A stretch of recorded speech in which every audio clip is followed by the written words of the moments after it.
Hey folks, and welcome to Subjective Thoughts.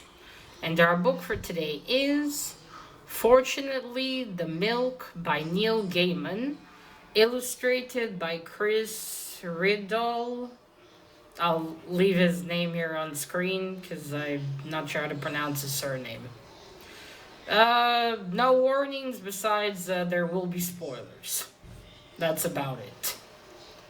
And this is by Bloomsbury Books. That's the publisher. Bloomsbury of at least of this edition anyway. All right.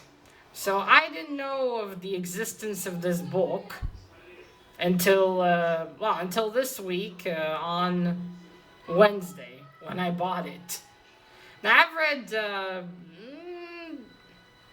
like at least a little less than 10 of Gaiman's books. But I've never heard of this one, and I haven't heard anyone ever mention it. But granted, I don't watch reviews or anything, so probably that's why. Yes, I just found it in the bookstore on the shelf, and when I saw Neil Gaiman, I was like, ooh. So I decided to buy it. And I've read it. And it was, it was definitely amusing. So we'll start with the plot. So the plot is essentially the dad in the story, which I think is it's drawn exactly like Neil Gaiman. So I guess Neil Gaiman's in there. Anyway, the dad in the story, his wife leaves for a few days. She leaves him a list of what to do, and then on the morning after she leaves, they're out of milk. And the kids, his two kids, the son and daughter, they need milk for their cereal. So he goes out to buy milk. And it takes him a long time to get home. And when he finally gets back home, the kids ask, "Where were you? Did you just meet a friend of yours and started talking?" And the dad's like, "No." And he starts telling them that after he bought the milk, he did say hi to someone, and then he was going home. But then he was kidnapped by aliens who beamed him up to their spaceship and told him that as a representative of planet Earth, he has to sign over Earth so they can redecorate it. He manages to escape through this door that throws him into the space-time continuum. Then he falls into the sea, and pirates pull him out. And then he has to either join their crew or die. But then he gets rescued by a Stegosaurus. This lady here. The Stegosaurus inventor. Professor Stag. And then they go on their own adventure. They go to the time of the Mayans. Not the Mayans, but they come across this tribe. They're about to sacrifice one of their own. And then there's the prophecy that they both are supposed to arrive. And they're supposed to get this stone for the Professor Stag's time machine. It's a whole thing. Then after that, they move and they find some vampires. And after that... They finally get back to where the father lives. But then the aliens grab them again. But it's okay, because space police dinosaurs arrive, and the rest of the aliens for poor taste and decor, and ruining other people's planets. Aliens, sorry. And apparently the Professor Stag is a famous inventor and everything, and they're excited to meet her.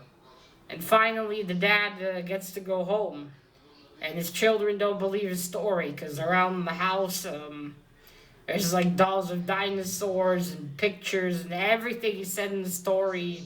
I forgot to mention there are piranhas in there, but it's not really told, just briefly mentioned.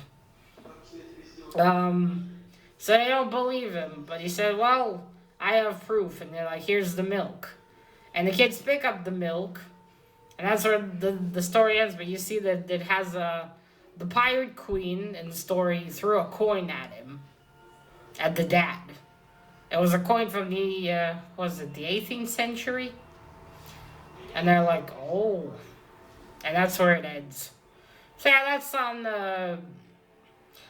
the tip of the iceberg what happens in the story. Essentially.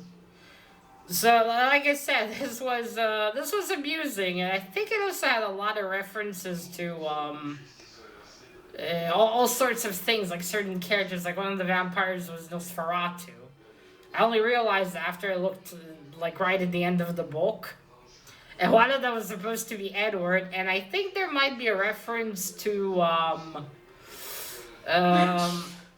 think my dad sneezed. Bless you. I think there was a reference to, maybe to the Incredibles, to Violet, the eldest daughter, I think. I'm not sure. And then there was also a reference to Captain Hook from Peter Pan. And, well, I'm not sure what else, but I'm sure there was more stuff in there.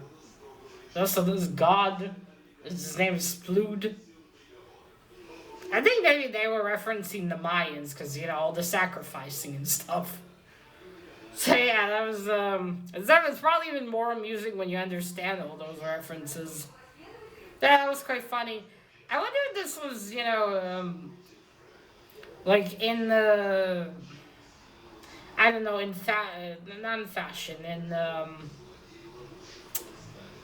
kind of in the style of The Hitchhiker's Guide to the Galaxy. Because Neil Gaiman actually wrote a companion book to The Hitchhiker's Guide to the Galaxy. But maybe that takes the whole idea, because apparently The Hitchhiker's Guide to the Galaxy is supposed to be funny. I had no idea. I started reading it five years ago, maybe more. And I gotta tell you, I didn't even crack a smile. But I guess it's supposed to be amusing. But I think maybe it's really in the style of that. Just, all the... it's kind of a little bit the same. You have this human, taken by aliens, sort of. And then goes on a wild adventure. And, just in spoilers for The Hitchhiker's Guide to the Galaxy, the planet gets destroyed. And here it doesn't. The aliens are less deadly. They just want to really poorly decorate the Earth. Ugh, they should be jailed for their taste and decor alone. Much less other stuff. And they look like they're made of snot. That's gross. Yeah, that's about it. I'm glad I bought it. It was definitely a fun read. And I love Chris's drawings, illustrations. I also have, oops, 1 second. I also have the Graveyard book. And an edition of Coraline that he drew, and I really love it. Let me show you some of the illustrations.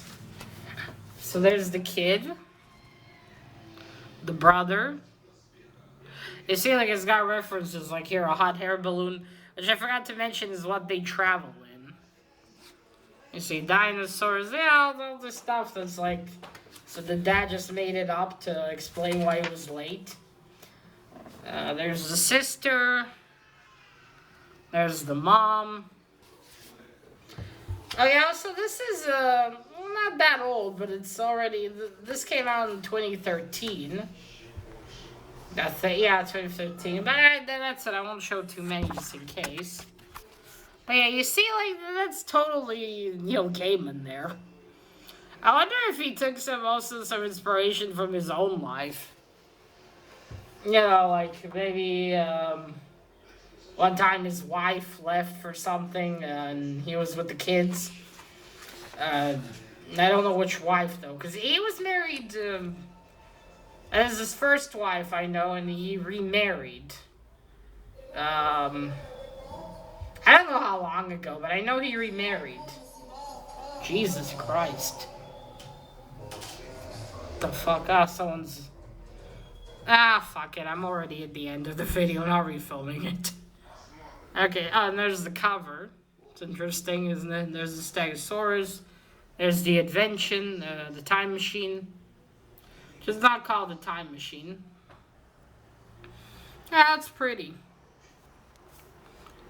Oh, not sure how I like this part here, the behind, but it's nice. Like I said, I do like Chris's drawings. Very nice. I love that style that he has. Oops. Okay. Yeah, now this is definitely written for children.